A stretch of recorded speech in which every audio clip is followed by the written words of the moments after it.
me chal ke jongole wan dia kon te yantin ne kon chal ke lo wan dar me chal ka yo da wan ka panga en go biara ne kan ne kon chal ke yu da wachi ka kairar ka chankare ko joga me ta kontine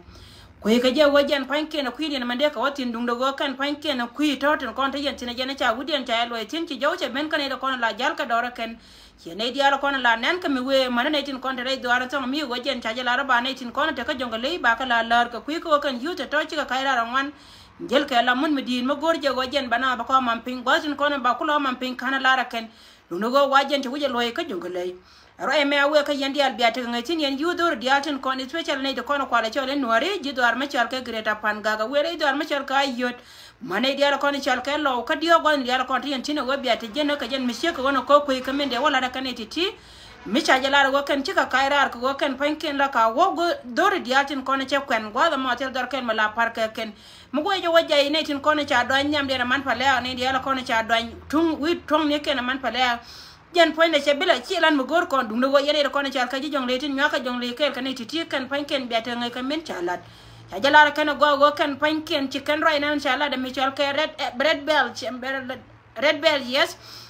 min chala da ken go ken panken pam korodien ko kwidien chaje linga ken chicken cho gor go ken go ne ken dia cha man pin ko ken chaje linga go ken ti ken charodien mat ke din te dor me chal ke malwale chat in go ken panken gor ka je de ka moy ka dai hie de ka moy ka to in go ken panken de ko re dor me chal gire ta pe bor chi yu to kon to go ma cha cho linga ken ka gor ka je go ken panken de nyal bu won kam dor re dor la go chi ma go ken panken go ma ta gar ken te ka tin dung no go ken di ala kon chal ke je jongale ken ti ka je ta run go ne di ala kon tin barar ga kwi dor tin kon cha ken ko biate ka ngai ko na mo jala ro na re dor ka kwi ne di al tin kon chal ke je jongale Ryan dong dia no banyo kono kono mi cha no ga ko re dar mi chal ke no Sudan kan ga dia kon ti chal ke ji no Sudan en ta me chi kuma no Sudan ta wara ma la go ka ba ne dia kon chal ke ji South Sudan nanga ke la go kan panken la we kan nan ka boda la we chera ka me ko na as ko ga di port bag la we ne tin kon chal ke ji South Sudan no ka re dar yan ka South Sudan la ka kap ka la go kan panken ba kan no ka boda Sudan kan no Sudan ba Rai me ko la waka ne dia la wadia la kan ne ko na kwala chole no ra ba ka ta ka ta na ti lar ka je go go kan ne ko na kap kan tame jen me dan la da to wode kam ne guna ka rodi na tama cha to ba go kan panken cha ko gan cha ko ma na ken la ja lar ke go me cha je go me cha je tin ba je kap ka ba je mad wundo ko na gor ka ba nan ka boda jo me ko le bene go yene to ko na chal ka mana gan ko la te lane biya ler kun biya ka tir ka jana na jel ka yare do ar kan no Sudan ko na mo me ci barar Kia garara me wadia ko je wajen point berar ko kuma min chal ko kuma South Sudan e dialien ka kane titi ko ne dia la kontre we ka no Sudan tame kia chara barka kam dia la kontre kel ka jinos kane ko na kwala chole no arba ntame jana mi chika na mo che tuon wajen point te tin kap kana za kana la go kan point ke la bana ben yorka boda mitel wote karbe ni sha la ka de na ko nan ka South Sudan ba ko nyogo luang tede ne tin ko na kwala chole jiter te ga ne tun wan kan de cha kon moy ka report ka kan tame go kan chika ba ka jen ku do ba Lara me we ka yendi ar ka biata ngai tin go ne de kontre we ka no Sudan ti te dian charora madili bianta me te na te ka tin te be dum go kan cha kan kana mi direct mi chi kana na kana ska libya dum go kan go jen cha jala ba ka ba ne dia konte ka tin mi cha la le te me la go kan dia ka ba ka go ne dia kon jel ka tin mi chi ran che jen woni jen ka su ba ja ka mi chi ro ma kan ne kon ka kana ba kan kan kuma me la kuma we ka no Sudan ti ne te ga la go kan pan ken che la ja go cha na cha ba ka Nung do gon jaw mi chika wona cha jala go wajen ba je long ne dia lon kono kwala chori jire wi ta ker ka kane titi go biya jer kun biya ka tit ko gojin miti nyura no gwada meti tin ta e par ka mananga jila kene dia kon te jelli te la wajal kane ko la ler ka yomeni ka kane ko den ka ken kananga ka boda Sudan ka wo ken panken ba ko kam ne ko no kwala chori Jesus Rai me kel mi ci beneta ma ka gore jabe community bata ga ngai tino gone ko na ta kano Sudan ci te dian charole na mat yeli biya ka jen cha bay e lon kane ko no kwala chol jino Sudan ke sia da be ka sa Sudan ko kan bane de kontre wi ba ka lo re we Rai dong dia ne cha nyo ka malar ka ji jane gieng ne mi ci to ka kwor la kwor Norway mi re do ran ka juba sa Sudan la go ga dang ne ta ban che de jen ka gwa nung ti de dan Hajalara go wajen point na de ben la go gore je de ro loy del wale dan ne cha leke ko latin la go gore je de leke de ka wager ki kuma South Sudan ke ko lo wajen de ga de an leke de ko ger gwa de dan de wotin antama de right oda na ga de an wajen cha je gol ke de ni South Sudan re do are la wajen cha ben kap ka matar cha jo ne de kon ta ka matar go kwar ka ne war ga do je ka kwar we en go jin point no wara are we entama ka je na ga de an na jo ne leke te ga ar ne me dan ne tana re do ar me chal ke Ethiopia antama gore je de leke wager wiye da na che wotina la go cha ga dang peno wele ka ger biate nga yo wonte men na me che tuo ko kwor la kwor nor we ko wur me chal ka ta bande nga jen kwor nor we tu ne diatin ko ne chale nor ka de ga nor dial de ga ko kuma sel pakir ma ya dire ta ma kan panke na wachi chak to ka dire ndien gen ka gor ga yengna kane wur me chal ka bol mel ka gwantu de la go chi ne de ko ne chal ka chi ma ne le yo dial kan ne tin ko ne chal ka chi nyar ob dial charin ngi la chi nyar ob chi gar nya jeng la go jen point ne che do dar ka ro de ta ma ko yela wona woder na jo de wodel wal ye de jen le ka de ko wa ger ko jen chi le chi ka dong ka jen cha jele no je ne de ko no kwala chole ji we bana taga ngai tin ta me wo jen mitie ka wono jen tukatin diara ne ka lat ko ne de ko right tin chal ka yang social media akane kon diar en go yene diar te kon te la ka yen go na me jen ben ka ti diara ti cheta bande ngai ka ro de dung da wo min non ti diara ti lar ka je go wo jen du wo me na chi kai do ran che le go wo ba chore nyoka me lara je ye jen point de wa dio ka je go won ta mi chita ban cha kan la wo jen chiera mi ling ro ka ne ti ti dio ka je de ku ma na mo de wo join gwanan ta ka tin si kan dia la chu nyoka men nan ka je kan ta me la go ka ne ti dia la ko na tare ti ra ma ba to se ken kap ka ne dia la wo jen panken ya yat ken cha ka re ko jin ma te ra ji pa po de we de dien jin chero ka chieng ma te yet ka ne ti dia la kon jen cha doctor men ken cha jala go ken ba ka to lwa bi ka nyure we ka ter ken ba ne me we ka nor we di al tere che ko te le gut kan di al kelen ta me mi chali nor ji nor we ka sa Sudan ngai ne gwa chi gwa du che chop kan ti di al ko la ka ne ko ne chal ka ji we ka kuidun ko je ka ye wo ne me wo to ka ne ko ne tara tin ko ne ju yen ke balwe ka yen ta me chi ga de nga wan go de na jo ngala ba wu jo gore ja bale ka wa ger ko le te to ne pode ka ne ka yiten wan wa de da ne gor ka kuma tin ta me jen cha ga de an pe no we ka we ka ger che lo ne rai do ara ka cha chu gol ke de la de kuma sa Sudan a jena to ba ka kan di al ka ne di ala to tin ko ne tare we wa ma ta me chi ta dien cha ko pentin biata nga yene di ala to wo jin ba miti go de miti tin de la wono wo de yen jalgal ka dol go pelgin ki ade la jalgen kan yal gi de yen wol go de ral gano gol go baro kwal gwal ka pelgin dol gong de wel go chen wong ni jilgin burgo de jalgal ka pelgin dol gong de jalgal gal go ta mel ga chetel gi dol gong ka ergel por god kwa nay del gel ko to ka jul gub kan del gel kwa ka gal gagrel gay ba jaw ma jana de gorde la yene tin kontere we ko South Sudan no la ka yene shang la yende la bu ye wo yiri da ko ne de ko na ke entame la wo jen point de jiran jin ko adu bi ngai go wo mi ci we na to jen ci ya na la wo bi kon yo nu jole la yo de nu jen tame ya ko run yo da re me no go jen che to tame ya yat karwe am point de ga de angwa na te tin yen kwar di aden ko na te ngwa mo ci ta bande ngai ka ro da jen go adu na ma yende ya che to lo kan point de ngur me char ka kumpa da la wo jen kana chanya de hari ada ka kana go kan panke na puyetin di ara ko na pel yar kan ba ka yin kap ka jen do mi ka wona ba rai kel mo go amala ye mi ka wona dung go kon wori di ala tietelo ko ta lo ka liadun o ka yina te lo yene ka kiane ko mite ka mi ne la linga kuidun ba ka yin bararo go ba lar ye go mi ka wona men boko la largar yel gel wol go dol go pel gen go lol go wol go di ro do malgane yel gel ko go te pel gen shegana yel gel ko go ni shala mandar gali kwanal gas kwa ka kelga ba kelgen la go jen diri chelgen ko wotel ge kede gol go baji yel gen bululgu alo go da char yel gel ikelga kan wol gore te yel gel te ko ele nal ga me dal ga na tamel ga be sel ga ka yel ge ba raya mo jena na de gore de nyoka malale yene diala ko la yento ko mala yena leng bi aro dun wol ka mi cheke wona wo jen antame la be bentu won wo yene diala ko la ba yar ka kuika mi cheke on yo luini jo ko baje bala mo de siro me ko gel ka ne ko na to gwa mo chene ko na chal ka en war wo chi ta dien cha pentin ka wurma chal ka ter bakir ma yadir kana wurma chal ka chanyara ne bol melba Ryan dong dini cha nyoka minno ka cha jalar ba won ter panta ma jaka plan gore je de jere we ka South Sudan any time de war ai dar mi chal ke i Dubai an jen na je ka ser bakir ma yadir ka je jani ging ne wa pel ka kui ko de nan le ro de ai dar an che min cha ile ngata me ko de wajen ha nyoka maka ba jen nyam cha nan ka de 27 and do ba ma wo yen wolen waji ter bakir ma yadir jen point de cha jen gor ko jen ba luk ba lo mo jo de ko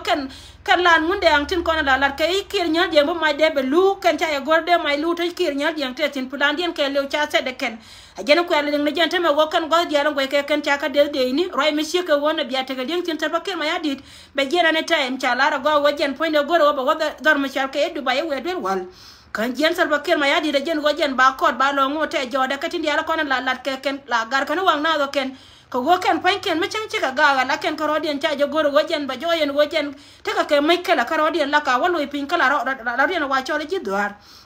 Antame jan nan jan pelana te pinya na moka kendi ale ni de kontre wika sa udan mo gawa ngai go chitel bakir ma yadi te jien bi ngai go ko de yido jawo bati dial ba ko lo ngo jo de ko jen lo ka jebi ma de lu chet kamela ja lar ke wo jen point de wo ko nyang wala mo cha jo goro ken mi cheke wono rai mi cheke wono jen ana lar ke ken tame ko wo ken gor ka je ba ko ba lo ngo ko gor ka je ken ba ne ken de bombo ba ko were we dum no wo ken nore dial tin ko na to wala mo te kel ka ken point ken be ka te kel ka amane no wo ken point ken chimela roda chero la dor che wedo kera ka bil gan melo no wo ken point ken karodi na tame gor ka ne go ken point ken chicken men gor ka ba la da ken la go je na ba la ka gwa da cha le gol right ke win ka pin ko ken point ken ba rodi no ja ko bi ka te ka ti dial tin ko na lat ke ken rai me rai kel me gor wa balari ne dial tin ko na to gwa mo en go jen point ne mete ka mi cha la lianga en go chi to kara mete gwa mo che jen karodi dum no wo ken point ken lo ka chi ko wangbe ko la lo ke la dam ke la kap ke mu wo to on go jen point de chira me che to bi ko wakara me do dien ba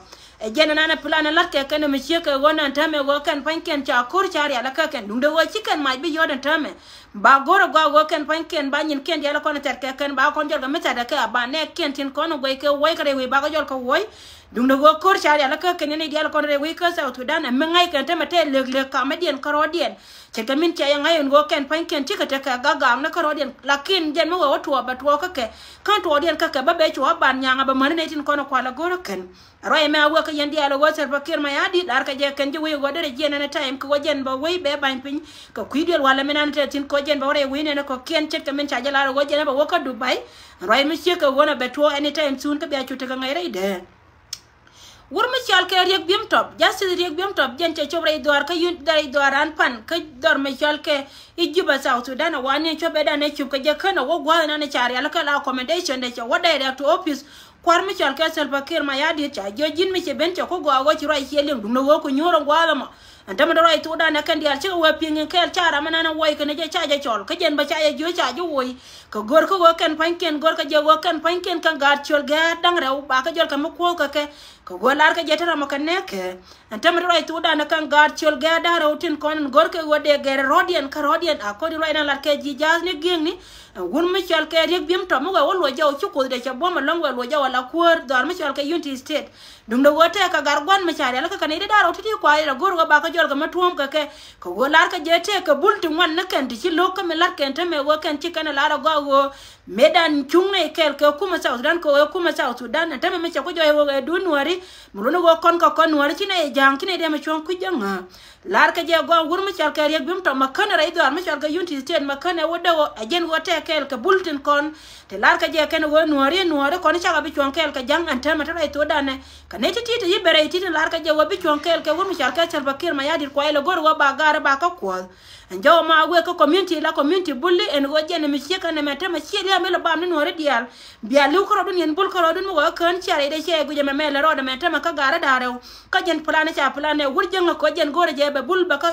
ko rodien ko ken baro na karo antama jen point jen nana nen yen mi cheka wona re bim tom ne me cha chopan tele me cha larje dum no yen re kontre we ka juba South Sudan cha ko re bim tom cha ko nyirani won wona jen kana national chirka me cha ko jala re ko nin te ko ne chu jaw en go wur mi cha ka ser bakir ma yadi te ka plan ko ber yo bim to be non kari do no ngar yo bim to batame ka jan gwa mi chi ga gwa ma wo ka ne jama go kana unity state kana wada ka kana wonye kana do kana cha ka unity state lar ka kana wo jene a ti rai wo matre we ka unity state ba antama jen di same thing ba ka plan lar ka ba ka wur mi cha ka re gai ko re do ar mi cha ka jong le state den go kan panken kana titi ana ra mi cha kwa nya gwa ma ka kana na kana ka wona jen point ba yin wo ko da tin ka ba jam mo karama den be na be ko na re do ar na cha kwantin ba ken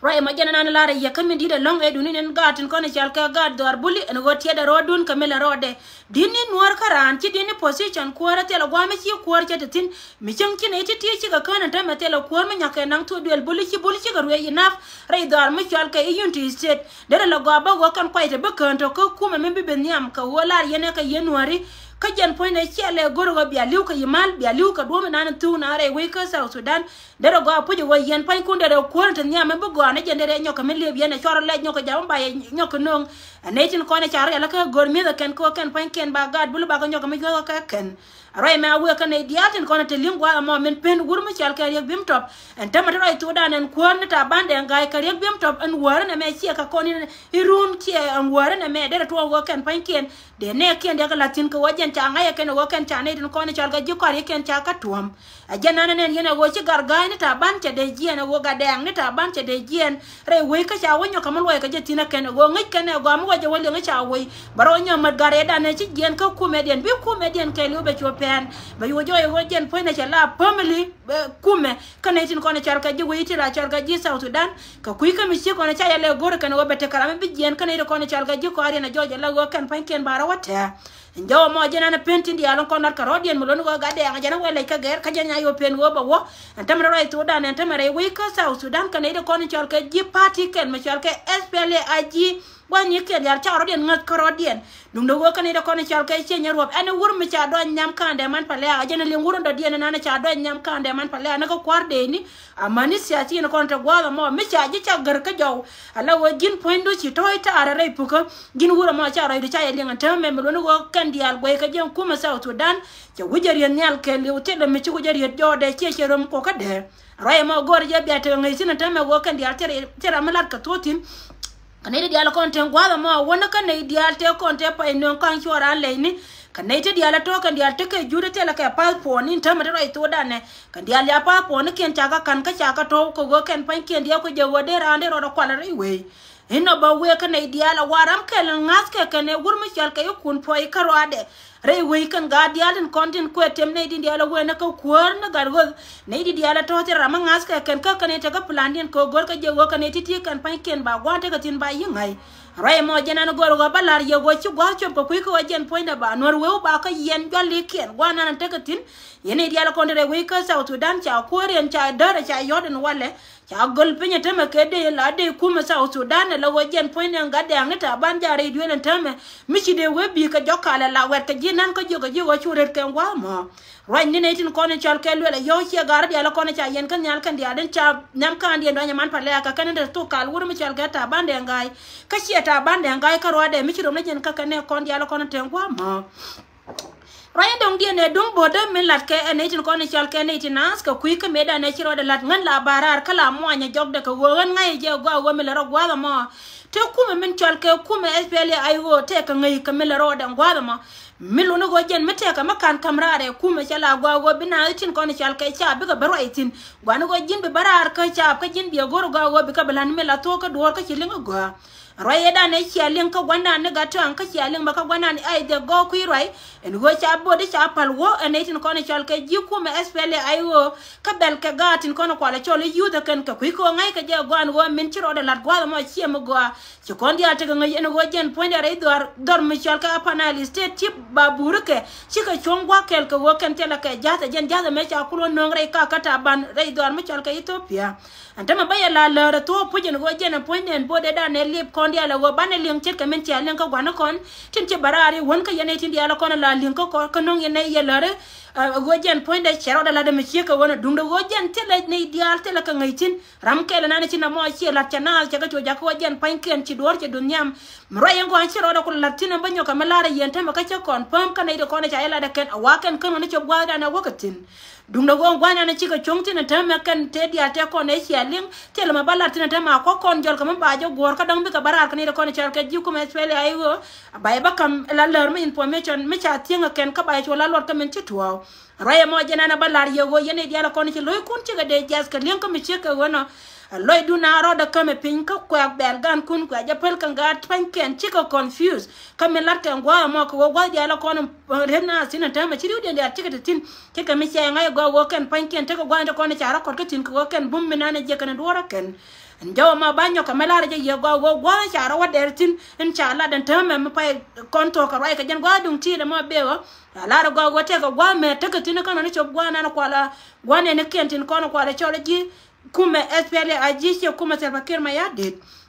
no ma jen jaw de lo jaw ko kwiro ye da ne chelen ka gwana kon che ne kon la lar ko kon lari ken ko wor kan chang dar ka jen liang chi liang ka ngaba ko wote ne ka investigation jet ka mala ne ya lar ye go ba ko lunyrar mite ka machira ne liang ba lunyrar tin en jaw mo jen ne chel liang an ta ma ro to da na pa e ben ka jen pek chan dar ma wote ka gwa mi cha ka latin ka to dia la to gwana ne chi ko kula pek tin gudu da mo jen ne cha balar ye mo no go gudu da na ne chi ka ro den kap chong tin ta ma jen ne cha balar ye ta ma ro to da ne a ngoda ka ma ba lo jaw ka dong be ne ko no rum ko wajen bikana me bikana lar kon ko media biko cho barara ken ka ken baba lar kon ken jen jo mi ci ko wona men balar yenta me yene tina sin kon lingwa me en go chare japero e go ken e kon chol ke mor le ne ci ko jere do ari na la go cha wujen loy ku me dum do go ken mo ko pen dor ne kon cha do nyaman pale ngan che bero ai ci long yene dia lo kon ci tori puko tiada je do mi ci ko wona go ken e tin dia lo kon ten gwa mo te me ken pan ken dong de rodi nda kare special ne kon chol ke ji ayot kana ne to kon chol ke lo ko diok ta e jena en go jen cha jala ci kayra ka changaro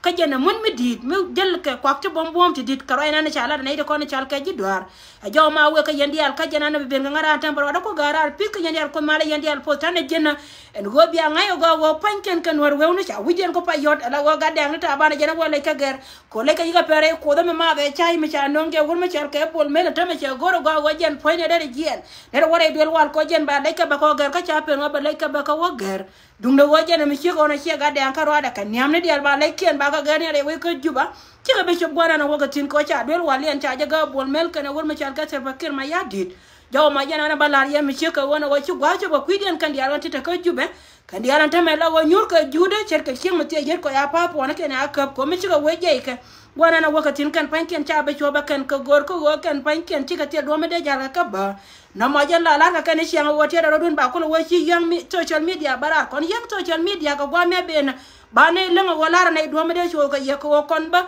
tane na kala na ya ngai go wade ran cho go do ba dien che ka mil gin ma cha la gar yel ge gor go ku jel gen ka pil gin mi jiral gan ma were do gal ma chali re dar gal ma chala bol go da gal go wor go bi wor go re dar gal dong den gen dal gan wor go bi jal gal til gin ba jol go mal go jena balar ya baro ko gara pi ko nyer ko mala yendi al pot bana le jekata no kon to go to we ka bento